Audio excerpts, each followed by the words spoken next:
అంతా పక్కా plan, perfect sketch. Mission success అయింది. ముంబై తాజ్ హోటల్, ఛత్రపతి శివాజీ టెర్మినల్లో శవాల గుట్టలు పేరుకుపోయాయి. 26/11 పేరుతో నేటికి దేశ ప్రజలకు పీడకలగా మిగిలిపోయింది ఆ రోజు. అయితే ఇన్ని రోజులు ఇది కేవలం ఉగ్రవాదే చర్య అని అనుకున్నారు. కానీ దీని వెనుక నమ్మలేని వాస్తవాలు చాలా ఉన్నాయి. అవేంటో తెలుసుకోవాలంటే లెట్స్ వాచ్ ది స్టోరీ.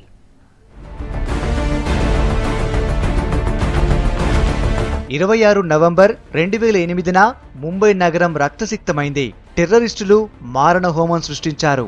160 మంది ప్రాణాలు తీశారు. ప్రాణాలతో పట్టుబడిన ఉగ్రవాది కసబ్కు ఉరిశిక్ష అమలు చేసింది భారత్. ఇక్కడితో ఈ కేసు ముగిసిపోయిందనుకుంటే పొరపాటే. ఎందుకంటే భారత్పై దాడులకు ఉగ్రవాదులు తయారు చేసిన స్కెచ్ పాక్ అధికారులకు ముందే తెలుసంటున్నారు హోంశాఖ మాజీ అధికారులు. మిషన్ సక్సెస్ అయ్యేందుకు పూర్తిగా సహకారం అందించిందని చెబుతున్నారు.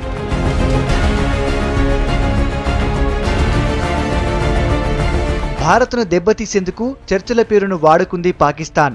రెండు దేశాల మధ్య సంబంధాలపై చర్చించేందుకు కౌంటర్ టెర్రరిజం వింగ్ బాధ్యతలు నిర్వర్తిస్తున్న కేంద్ర హోంశాఖ అధికారుల టీం పాకిస్తాన్ వెళ్లింది. 2006 నుంచి చర్చల ప్రక్రియ కొనసాగుతోంది. ఈ బృందం పాక్ వెళ్లింది.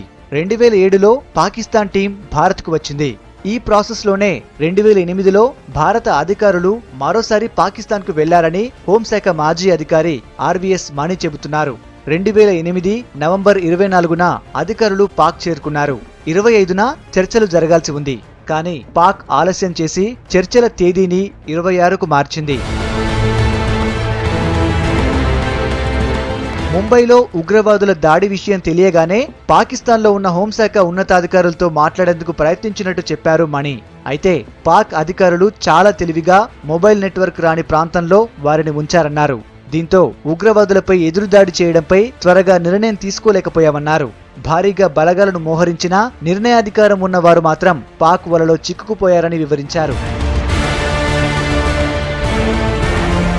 అంతా అయిపోయిందనుకున్న ఇష్యూ మనీ కామెంట్స్ తో మరోసారి హీటెక్కింది.